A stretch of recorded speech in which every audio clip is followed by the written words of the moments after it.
better this than Trump.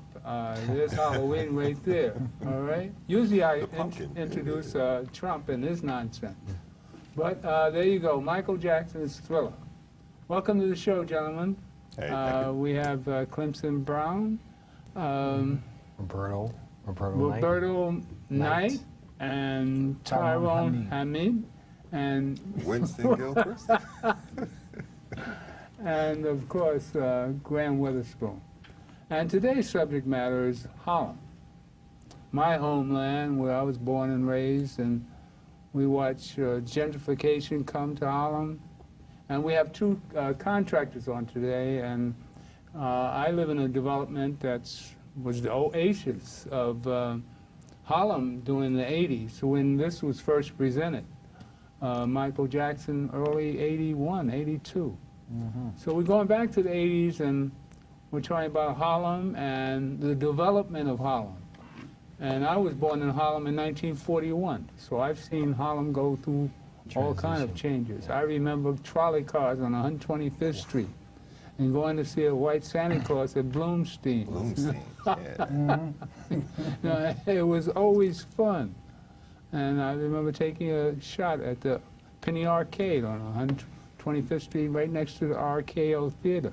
There was a Penny Arcade in there with speedball machines. And I remember as a kid, you got to remember this is during the war. So kids were treasures. And I remember all these people looking around, and I remember all the attention we got as kids, man. And Harlem was a really friendly, I know, all kids remember things as being friendly, but I mean, it was a warm, homey place, and all black, and we had Bloomstein's across the street, and I was a white Santa Claus. But I was always confused about color as a kid, because when I would go to Coney Island, everybody laying out in the sun trying to get our complexion. So this color thing is a little different for all of us, I guess. You were raised in Europe, right? I was born in Germany. Born in Germany. Yes. So you have a different take. Schwarz. And we were talking about how black men get a different perspective of color, being exposed to Europeans, because they're completely different vibration. All right? But let's get to the meat of the matter. Let's talk about Harlem. All right? So I'm going to run this clip, and it's about Harlem of old and Harlem of new. Gentrification in Harlem. Play that one piece, and we'll come right back at you.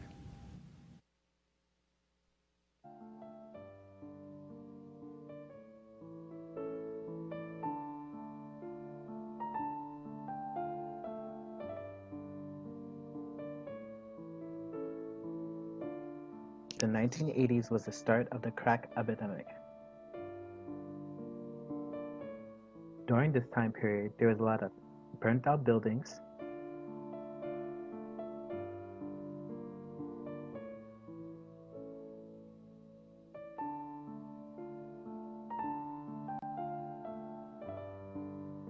empty lots,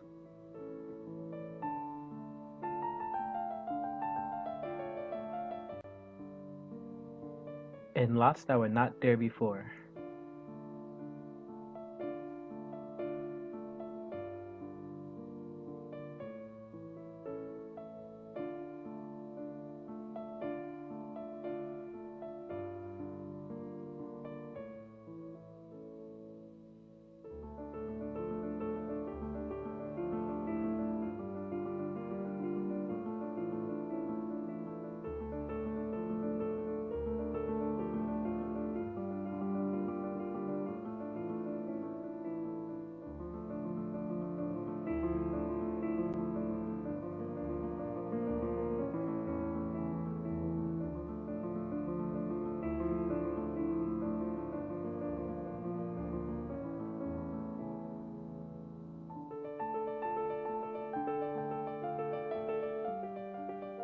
According to my dad, half the neighborhood is brand new.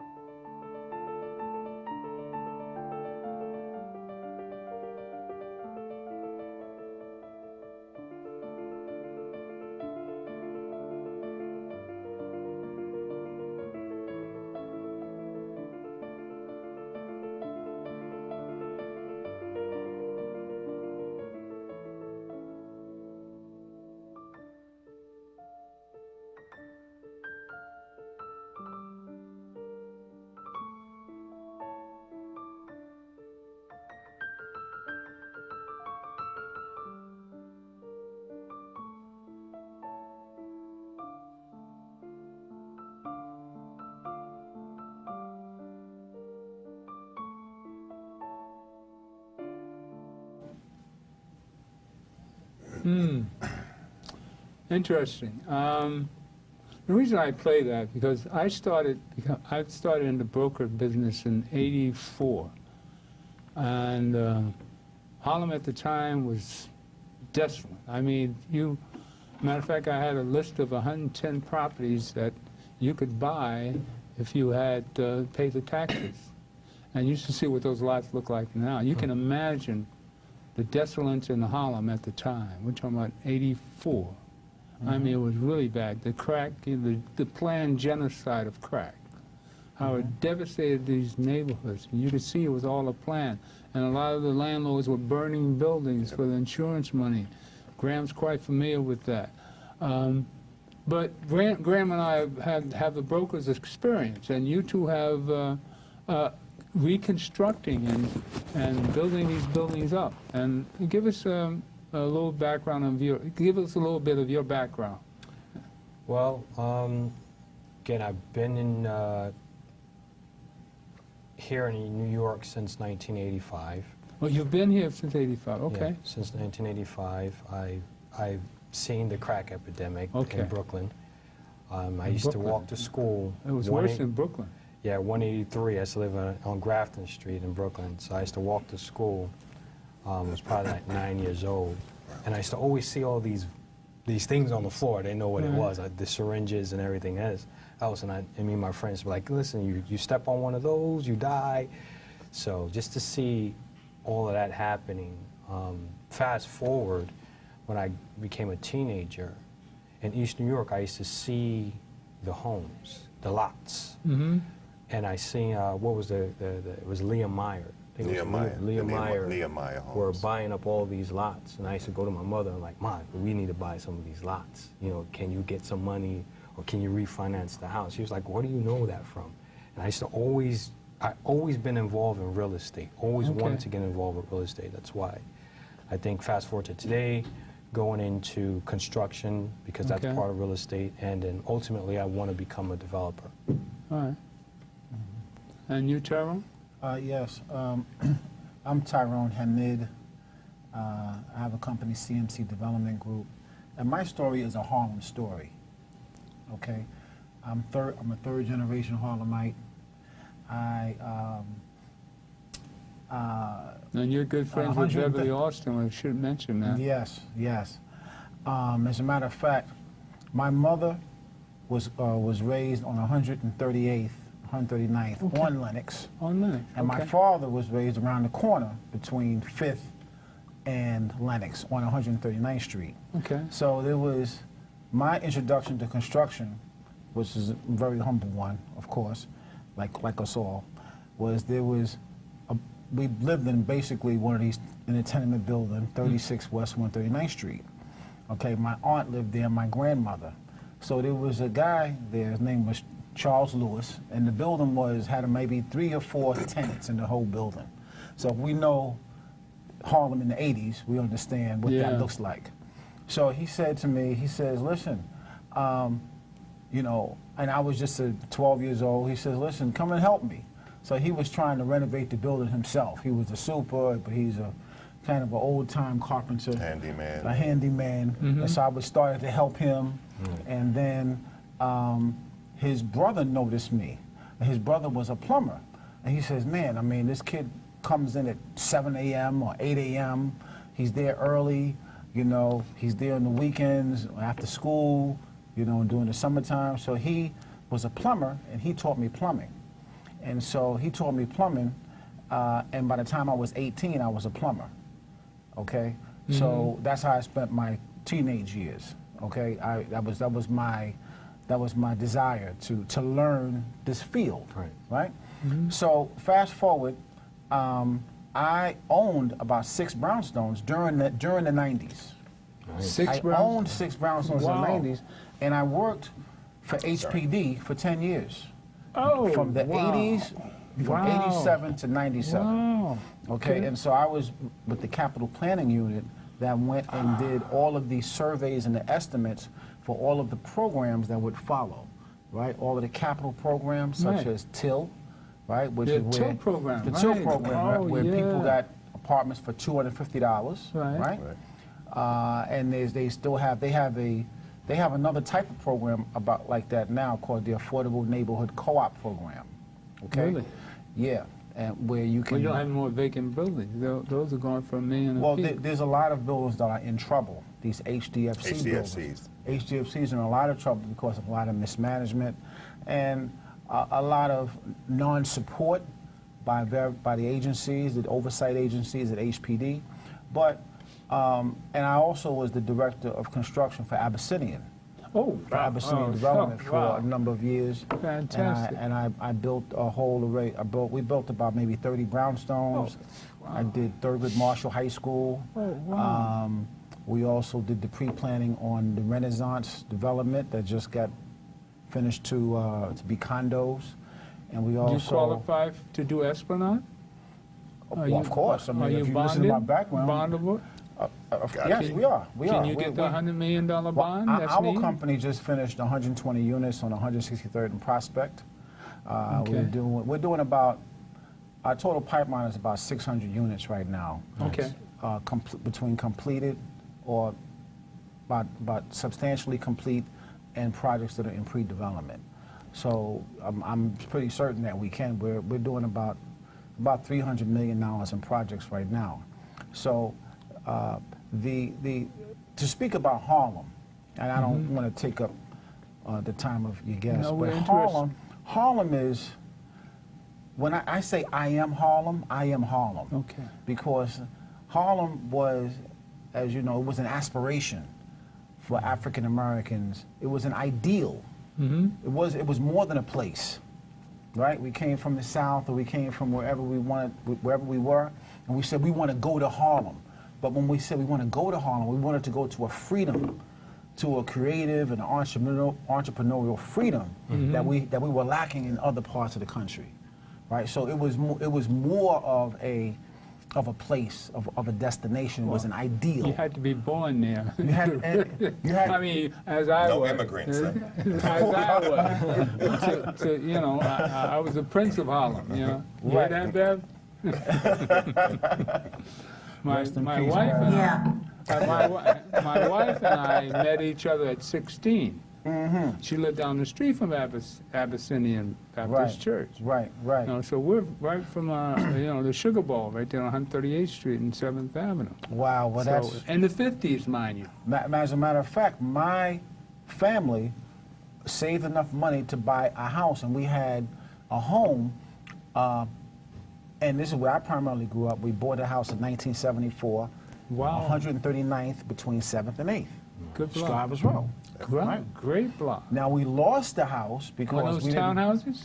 Yeah, it was the best house Scribers in Row. the block, 233 West 139th Street. Wow. The best house in the block. Okay? Wow. So, matter of fact, that's where me and your friend William Allen, Right. yeah, we grew up there together. Wow. In that area. Oh, And, wow. you know, I mean, what is Scribers Row? Scribers Row is where the best of us, Yep. right? The sort of the talented 10th of us, right? I met Oliver Sutton, Judge Oliver Sutton. I knew him. Fred Samuels lived in the block, in our same block. And I mean, these are extraordinary men, you know? Who else? I think back previous to that, I think C.W. Handy, lived in the block. Right. I mean, these are, you know, tremendous figures, you know, in our history. So, you know, I mean, so Harlem, when we talk about Harlem and what it is today, I'm optimistic. I'm not pessimistic about gentrification. Okay. Okay? Well, There's you going know to be about- challenges now. You know about this new renovation coming to Esplanade, right? You know about the project I'm that's coming familiar up? with that. I mean, the So- housing stock of many of these projects that were built in the 60s and the 70s, there's a life cycle. Well, Right?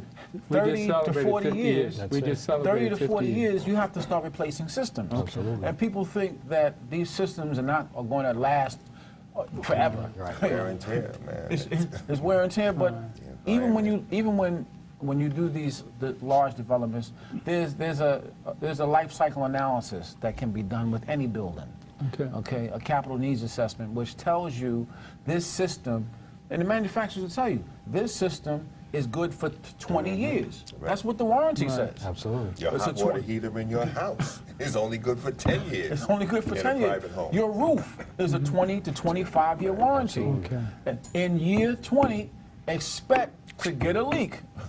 Expect for there to be some form of maintenance to be done, and maybe even a capital improvement or replacement of major systems after 30 years. This is why with HPD and the current housing stock in a lot of our neighborhoods, they had year 15. Year 15 was most of these projects are funded with low-income housing tax credits. Okay. Those low-income housing tax credits last 15 years. Okay.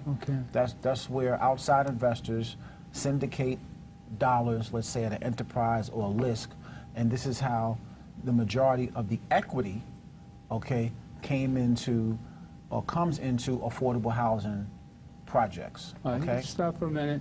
Bev, I want you to put up the call-in number if William William Allen.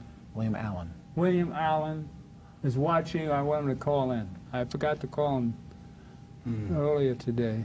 But if he's watching, he promised to call in. Call calendar. Yeah. All right, so if we can get him on the phone. Or anybody else from Esplanade Gardens, because I'm presenting the two of these contractors to perhaps get some work at Esplanade. I'm not on the board, so I don't get to choose people. You guys would have been in the mix a long time ago, because we need able-bodied black minds. But we need good, not just because you're black, but because you're good. You Absolutely. come highly recommended, and you from family. So that's why I have the two of you there. Not just because you're black, because you're good and black. And from Harlem, have some interest in the homeland. Absolutely. You know, having outsiders come in there that's coming to make a dollar. You know, we want people that are concerned, that I feel comfortable letting into my apartment. I just don't want a bow guy come busting in and tramping through and, oh, well, I got to be here. That, you know, he might have gotten knocked out, get too rude. And this is what I'm afraid of. You know, but hopefully we can handle this properly, because we had a problem with the management that we had in the past, and I thought that was a black-on-black crime. You know, sometimes your people treat you the worst. Yeah. Because they have that confidence in you, and so black only doesn't play a tune. You know, you can't count on your brother being righteous just because he's black. Every all right, brother ain't a brother. because it's also the color green and green. Absolutely. And so a lot of us take advantage of each other because of that fact. So I want to eliminate that problem before we start. So I want to present to my public and anybody from Esplanade that's watching, and any board members in particular, who can call in and ask questions if they like. That's why I have the number up there. And hopefully, Moray, you're watching, or can call in, or William, you're watching and can call in. Please do. All right? Okay. Give us more background. Absolutely. So we start. How can you two work together on a project this huge? Listen, I mean, you know, synergy can always be. I'm always for synergy and working with other contractors or other developers. Like, you Because know, it's a possibility we can get you as a subcontractor, right? it's a possibility. It depends. The only way we can compete is to do joint ventures, right? Is to have partnerships where we combine capacity and Yes. capability. Okay. Because when you're talking about maybe even a project like the Esplanade, let's say if it's a $3 or $4 million project, let's just say, you might have a payroll of $100,000, $200,000 a month. Okay, this is where MBEs or minority businesses. This is why we can't compete. Right. Not because we don't have the knowledge or the know-how, but there's barriers, right? Many of those barriers are capital barriers. All right. Such Okay. as the $100 million bond that you need. It's not a $100 million No, bond. you It's don't pay that. it's a percentage of Yeah. the $100 million. Like they might request for you to have, I think, 1.5% or 3% of that bond. Of the $100 million. Right. Okay. Yeah, Or some 4%. sort of All right. assets. So I need to see People need to know this. I need the to bond know. is backed by assets, by liquid assets. You know, Okay. you mess around, they just come in and they swoop and they take it. And right. you have to put up some real estate or something liquid, okay, something liquid. So if you don't have liquid capacity, okay, you can't get a bond. Right. I mean, you can work your way up to it, right? So let's say if you're starting company and you want to get into a bonding relationship with the bonding company, you can start with a smaller project. Let's just say if its project is $100,000, a percentage of that $100,000 you can bond the project. It doesn't necessarily mean that project needs bonding, but it's an entry point to get into the relationship with the bonding company. So if you have, like, say, 5, 10 of those under your belt, and then you go into a larger project that requires heavier bonding, let's say $250,000, $500,000, you may not have that, but you have the relationship with the bonding company, they may work with you. In addition to that, many times, especially at Abyssinian, what we did in order to accommodate working with minority businesses or contractors, or potentially, construction contractors, we would ask for a letter of credit, right? LC is an alternative for the financial security that an owner needs, right?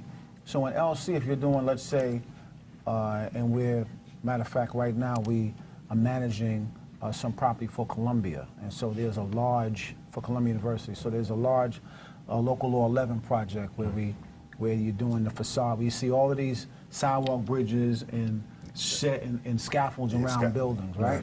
Those are very large projects. Those are multi-million-dollar projects. Those guys, a lot of them don't have the bonding, okay? They put up letters of credit. So you would have to park, 5 to 10% in an account, in escrow. This is William Allen. Hi, William. I need you to call. William, I need you to call a different number. Okay, yeah, I heard you guys were talking about me. Yeah. What number should I call? 212 This is 75 live. Chilling circle. 757 Wow. 1393. Okay, got you. All right?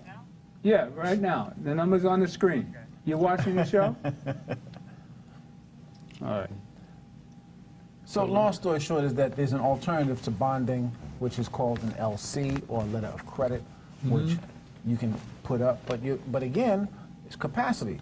Who has $100,000, let's just say, or 10%, just to park in an account somewhere until the project is finished, or until you get to 90%? Very few and still carry a payroll, and still take care of your, your office overhead, your project overhead, Materials, whatever whatever it takes. Okay. One of your subcontractors may need a deposit. Yes. If you're ordering some air conditioning equipment, they want a deposit. They don't just go on your word and deliver this big AC units. Right. They want a deposit. They want cash.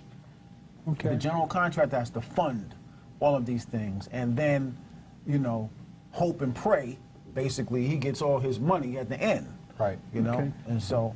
All right, let's see who's calling in. I think we got William Allen on the phone. All right? Is that you, William?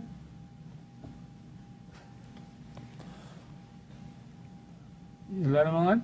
Hello? And we had a building, it's a church. My cousin and I, a few other guys, the building was shifting. We Hello? leveled that building. Went to the foundation. Hello? Jacked up the building. Put steel Hello? support beams in there. And we manually pressed those beams up into the columns. We got somebody on Cast the them in line? Cement. Got that level. The pastor came in. He said, well, the doors are closed. Bring it back to me then. Right. Right. Then we went up. We did the first floor, leveled off. And went to the second floor, leveled off the whole building. And We can talk about that. Yeah. Are you going to keep Did going? you guys do the soil testing before or prior to that? Because sometimes it's very important to test the soil. he had a company come in and do that. We're having a few problems with the phone, so we'll continue. Well, you know, All right. that's why the power guys We're have so trying to much get the work phone now. set up, Nice.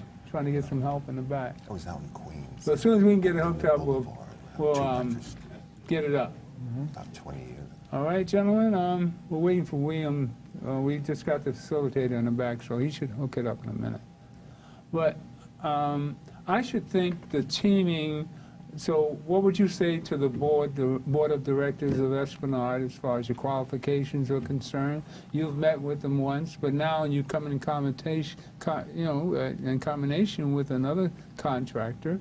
The two of you together should be able to take a heavy load off the... Yeah, I mean, and we'll Is see. that interesting or what?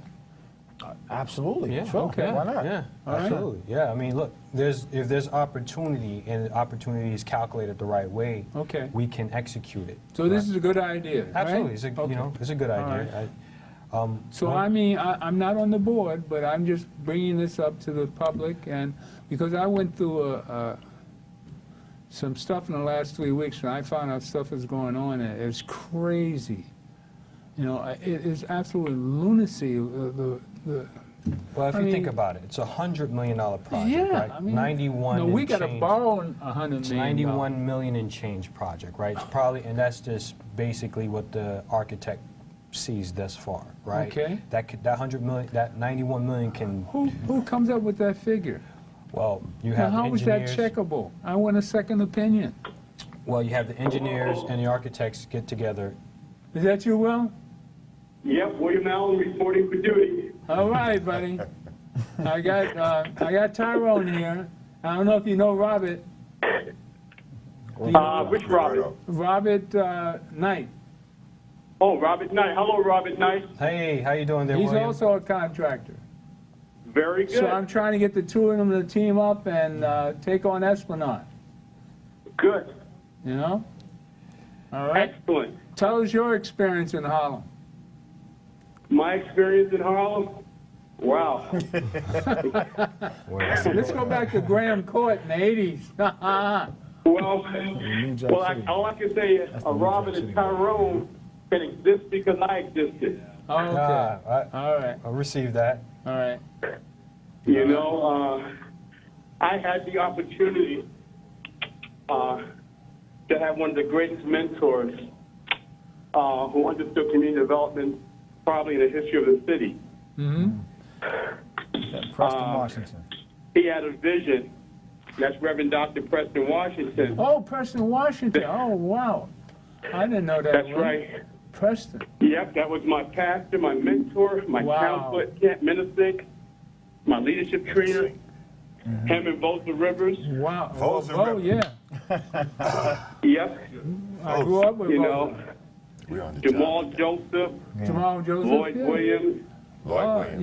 yeah. and They're a little younger and than so me. I got, so I was the first teenager appointed to That's a community right. board, That's right. and then became the youngest person appointed to the school board, but with a focus on land ownership and development. That the greatest political power any culture can have is when it owns and develops its own land. Amen.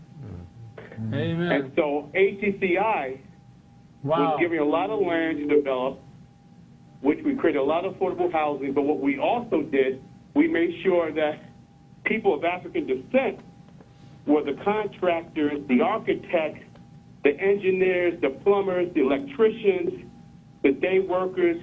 We made sure that those projects was a total community project. And those buildings are still standing today.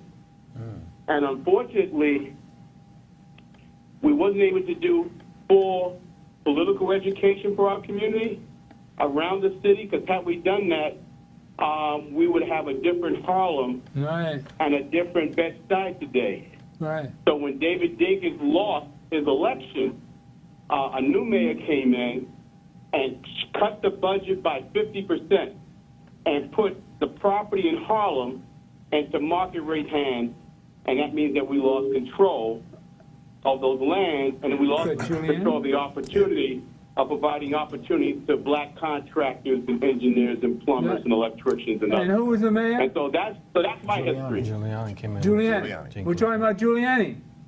Yes, sir. And Okay. that's also when Kermit Eady. Oh, yeah. Kermit Eady, that's right. Kermit Eady Kermit lost Eady was his the one- properties. They stripped him That's of all right. the properties and stripped That's black right. people Kermit of Eady the was control there. of the That's right. That's right. Black Kermit. United Fund. Black United Fund. Yeah. After 25 Yep. years. Yep. Yep. Yeah, did a lot of shows with Kermit. Roosevelt said, of all things, buy land. It's the only thing God isn't making any more of. Right? That's right. That's right. That's right. Wow, I like that. Who is it, Robert? Who said that? Roosevelt. FDR. Oh, that's somebody? No, who just spoke? Who just quoted it? Graham. Graham Weatherspoon.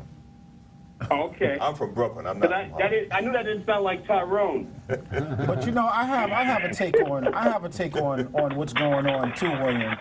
You know, I mean, New York is a very unique piece of land. Right. Manhattan is a very unique piece of land. Absolutely. And we can't forget that. There are That's global right. there are global wealth forces, Right. okay, at play, and we can't forget that, okay?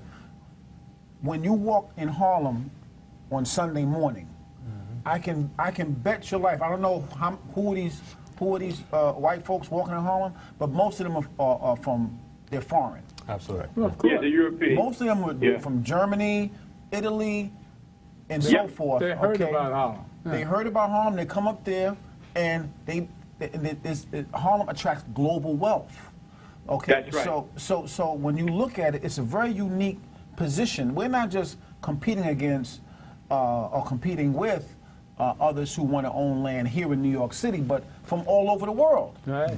That's right. That's right. Okay, and so you have to kind of look at it in a different way. But how do we protect ourselves? How do we kind of insulate ourselves or hedge that? And the only way to do that is through what William is saying. Is through leveraging our political capital, leveraging our historical capital there, okay, and creating a niche for ourselves of at least owning, managing and maintaining HDFCs, right? My wife managed an HDFC for years in Brooklyn. Explain what that is. Housing Development Fund Corporation. And the people generally bought their units for a couple $100. Right. Yes. $250. And now, as the HDFC ages out, they can come out from under HPD control. Right. Right. And then move up into the market rents. And But a lot of them are starting to try to sell. not the thing. I'm just to saying do. a lot. That's true. Now, let's go back to the beginning here. Now, explain the beginning, how an average person can get involved with this. Well, back in those days, Back in those days. Right. How Through about the today? TIL program. Through Right. the TIL program. That How was about the first today? program. Any of that left today? There are HDFCs that were under the TIL program who were under regulation, right? Yeah. They were under regulation. Now, like what William said and the brother said, they're coming out from remember the 15-year period I was telling you? 15 was. It was Okay. 15 years. When they invest subsidies, they say it's a 15 to 20-year period, but basically 20 years. I was at a panel this morning where Anne-Marie Hendrickson from HPD, William, she was there talking Anne-Marie about Hendrickson, preservation. wow. Preservation, right? So now they're basically recycling that same program where people who live in these same buildings, if they were renters now, they can start to buy these apartments. But now I think they're up to like $2,500. You can't buy them for $250 no more. yeah, but at that price, it's a bargain. And You they can did buy that an with apartment for $2,500. I'm saying that that's a program that they're recycling these HDFCs so that you can have new ownership opportunities for low-income New Yorkers. and a lot of them are cooperatives. So Yes. a co-op is not real property as compared to a condominium or a home. Corporation. But my wife, when she took over the board and the management, she found the mismanagement of the preceding board and the building manager. I mean, he was billing the building for stuff going to another house he had in Alabama. Yeah. So what you will find in a lot of these boards is that the people are working against themselves. The board members are working against the group, against the cooperative, and they're undermining their own very worth in the building. So what my wife was able to do in this case, they had a water bill that was like 80 some odd $1,000. And when you get into that with an HDFC and they see you can't manage the building, They take it from they you. take it. She was able to negotiate, and she knew people at HPD, and got that thing sliced down to a few $1,000s. And she was able to save the building. It's a 54-unit building. 54 54 units, unit that's a building. nice So she size. was able to save the building That's a nice size. from going into a foreclosure and other things. That the elevator needed to be replaced. We had inspectors come in from the roof to the basement. She had Eastman come in. I know Mr. Eastman up in the Bronx, the only black-owned boiler company in New York City. That's correct. Mr. Eastman up in Soundview. Manufacturer. And they make the boilers there. He makes the Yeah. boilers for most of the public schools in New York City. Huge boilers. Oh yeah, they have a couple of square blocks of land in Soundview where they build these boilers, and you'll see their temporary boilers sitting outside of buildings when the buildings go down. We had them come in. There was a fuel leak. Soil had to be abated with EPA, rebuilt the new furnace, and just brought everything back up.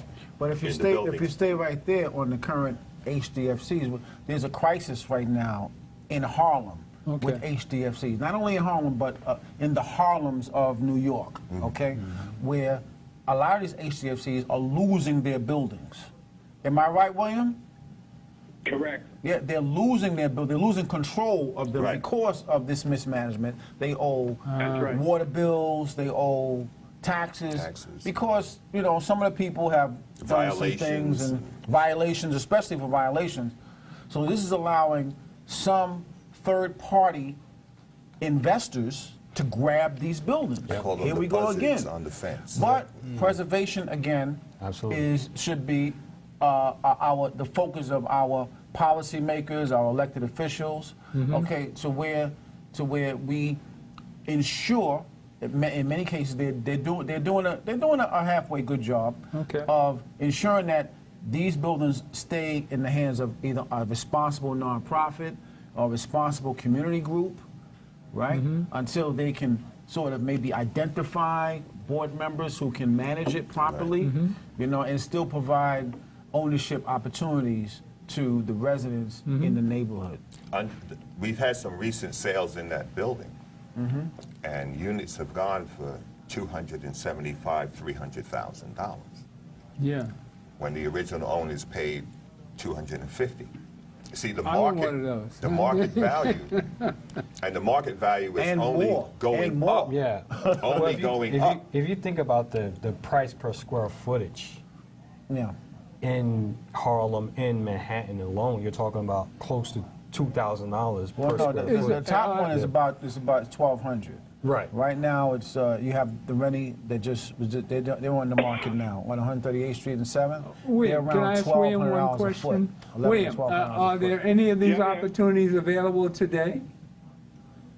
Well, Tyrone would know best Yeah, because he okay. keeps up on top of that, and we're about Are to there do any it. of these I opportunities? recommend that you go to the HPD website, Okay. the New York Yep. City Housing Preservation Development website, and they list them.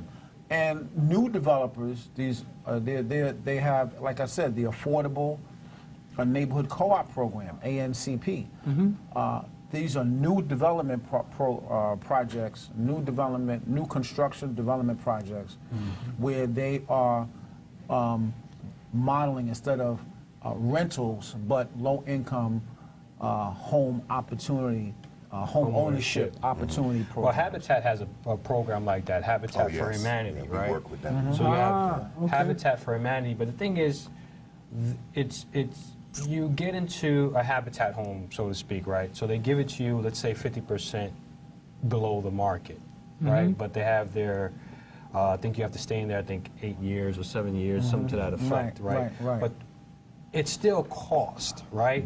So let's just say the market price of an average home in, let's say, Brooklyn is $500,000. They still have to have at least $250,000 to $300,000 to Right. come up with. And the mortgage. So that's still a hefty chunk, right? Okay. What they do is say, okay, what we'll do is give you financing at 1% down, right? And then they work out something with you with the mortgage, but you still have to sit on that for about 8 years, so it's not like you can turn it over and flip it back over or anything like that. So Habitat has some sort of a program like that.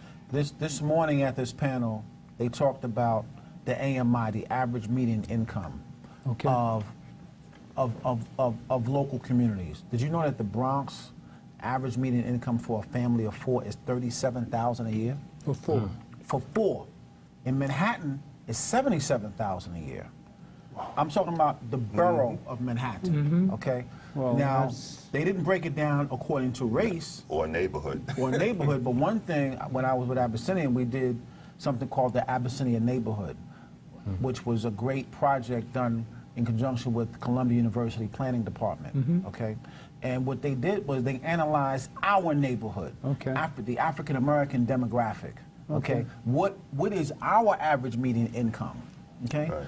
Our average median income was something like $40,000, okay, in Harlem, for a family of 4. Now you tell me, okay, you look at the rents. Well, you need you affordable look at housing. the You rents. You can't do that. You look at the home ownership opportunities in our communities.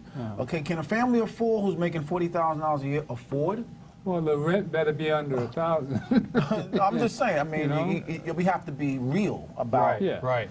about the economics. See, and the model that they Right. use, they say that you should be doing about 30% of your income. That's correct. For On housing. Yeah, Right. 30%. Now, Okay. when you're making $30,000, That means $10,000 can go for housing.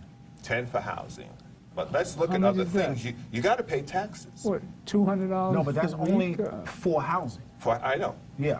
but So that's $800 a you month. still have to pay taxes. You have to buy food, taking care of your children, food, clothing, expenses to get around, the subway and everything else. Absolutely. There's no way in the world you can make it on those numbers. Yeah. You will remain, you will exist, but you will not be able to move forward economically in the hopes of buying something better or getting out of the level that you're on. $35,000, $40,000 is no money in New York City. I got a question for you. When you say the median income or the income in Harlem is at 40,000, what age group is that, approximately? What that is, the AMI is based upon a working family. Okay, so it's based upon a census. The census report. It's based upon a census, and they just base it upon every William tax-paying person. Okay, so it has nothing to Okay. do with age. Okay. It's a tax-paying person within a census tract. That's why filling out the census report is very important in We terms of have what another services caller on, so come let's see and what, don't come to a community. see what the caller, I think there's another caller. Yeah, the manipulation of that census is, man, these people Yes? got so much. Who's calling? Hi, Mr. Gilchrist. Hi. Hi. Who's this? My name's Wale from Manhattan. Okay. Is that brother's name Harold Miller? Harold Miller. No? No? Okay, well, he looks like the guy that I got an email saying that the mayor is having some kind of rally regarding 3 areas. One, the community boards. They want term limits for community boards. That's one of the issues. And I forget what the other 2 are. But anyway, it's supposed to be, it's like, people inform you of stuff the last minute. But I can send you something. It's tomorrow on 18th Street, something to do with the mayor. And he looks like Harold Miller. That's why I asked. Did The you brother call said- about the show itself? Yes, I'm actually calling because the brother with the glasses who was just talking. Right. What's Yes. his name? Tyrone. Tyrone Okay. Hamid. Tyrone, you have a very good, what do you call it, level of patience because, I'm sorry, Mr. Gilchrist dissed you when the phone call came in with the other dude. He was talking to you. He's supposed to let you know, respectfully, we got to, be polite. And I know he didn't mean it. The call came in, the guy that was supposed to be on the phone with y'all is not there, so he called in, et cetera, et cetera. But I just want you to know, brother, with the glasses, that you were very respectful. You didn't, you know what I'm saying? You respect your elders. So I'm Thank you very giving it much. to Well, you. the guy on the phone was the reason why I'm on the show. Right. Brother William Right. Allen. So Right. I But always there's try to still do a way that. that Well, we have, thank you for we your have comment. to conduct ourselves. Thank you There's for your still a way comment. that you do it. But Continue to everything is good. watch. It's all gravy, so don't get upset. Don't get upset. Okay, bye-bye. Thank Bye. you. Bye. Now, where were we? Yeah, where were we? It was good. We were talking about real estate. But see, you have admirers all over the place. I- you know? That's a good thing. Yeah, Everybody has something to say. And can we have something of relevance if they're going to call? Not just comments. Don't All start. right, Yeah, gentlemen, don't start that. You know, we have another role in, I want to cover a topic before it's too late. The election coming up, which is vital.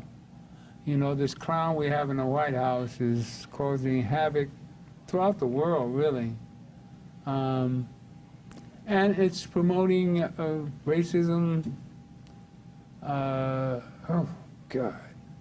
It's empowering white supremacy to such a point that everybody's bolder than I've ever seen them.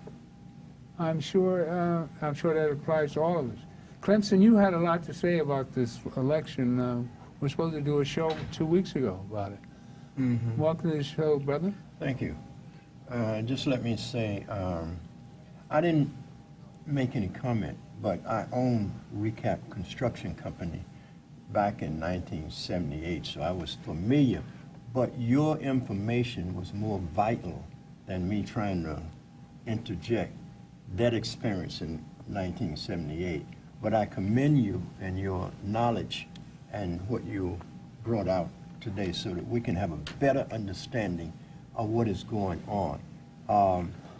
I'm from the Bronx, House of Lord Church. You go there now, you see bathrooms and everything in the basement. Well, that was dirt. They didn't have bathrooms down in dirt.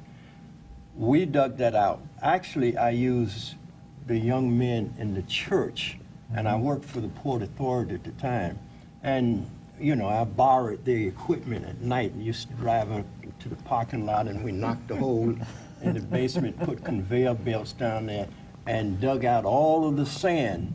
And then we built the bathrooms and everything that you see in that church today. That's great. The African Portrait Theater, that was a sewing machine. They made dresses and things there. We transformed that into the African Portrait Theater that you see today, the artwork and so forth. And I could go on. We did some projects in Manhattan, but mostly in Brooklyn.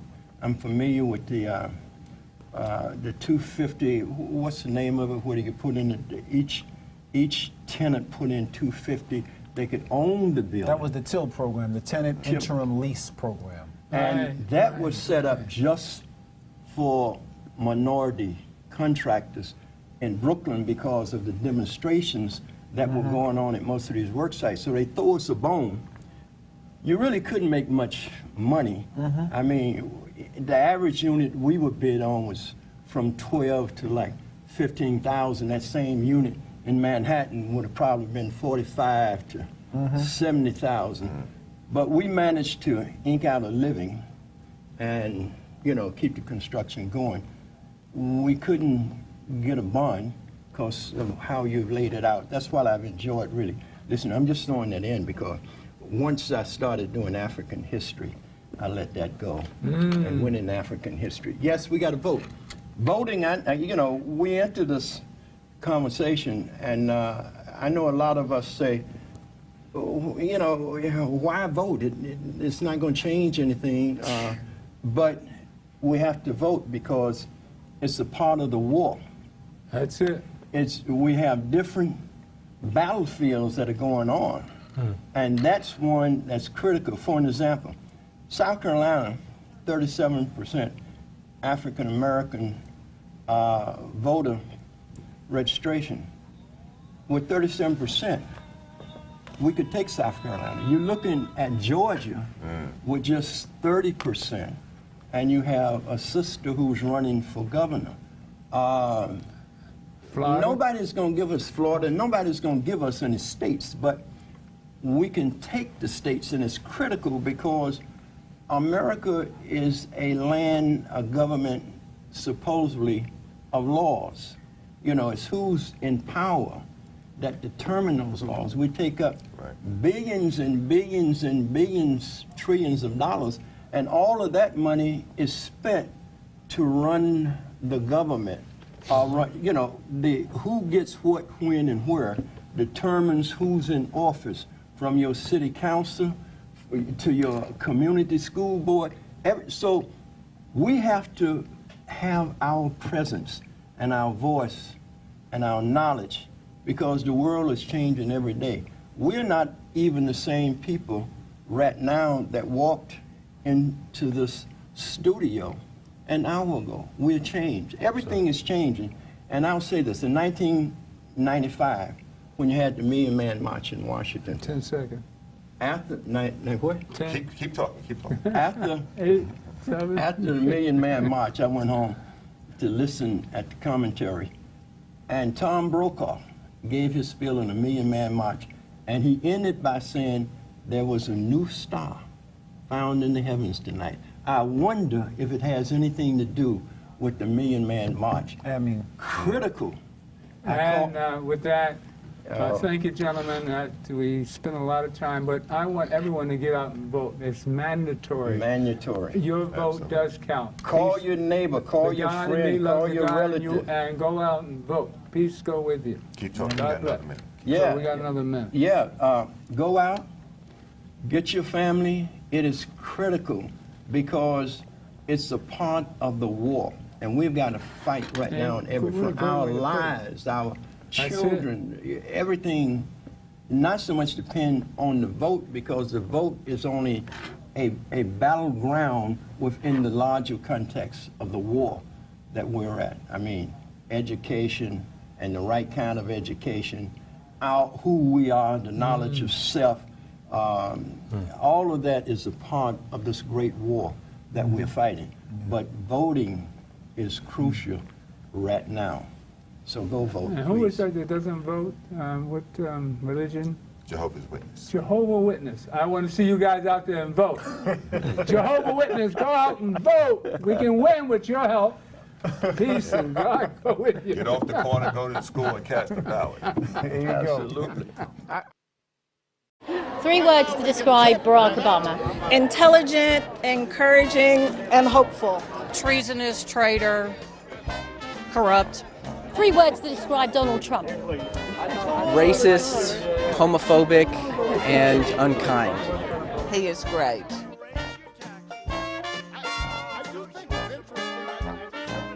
Both Donald Trump and Barack Obama are back on the campaign trail to help their parties in these midterm congressional elections. We fight back. Call it whatever the hell you want. We fight back. Right now we can tip the balance of power. The Democrats have been looking to their past to help boost their future. But will it be a help or a hindrance? Well, it depends on which supporters you ask. What do you think about Barack Obama being back on the campaign trail to help out the Democrats? I think it's amazing. I mean, he is the most powerful figure in the Democratic Party right now. He still has a really big following with the base. People really miss him. They realize the input that he had in this country. If somebody can get the job done, if somebody can get them voted, somebody can get people out to vote, it is Barack Obama. Voting helps. Voting helps. What do you think of President Obama's speech? And I said, I'm sorry, I watched it, but I fell asleep.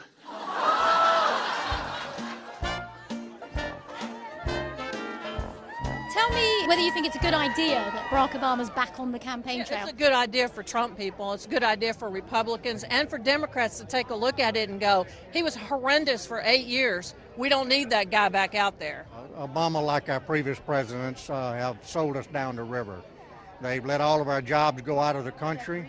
I mean, I'm not worried as a Republican because we voted Trump in, so the forgotten people stood up then. So I have full faith that they'll stand up again. I do think it's interesting. Democrats want to raise your taxes. Every time impose socialism where they Tell me one good thing you can say about Republicans.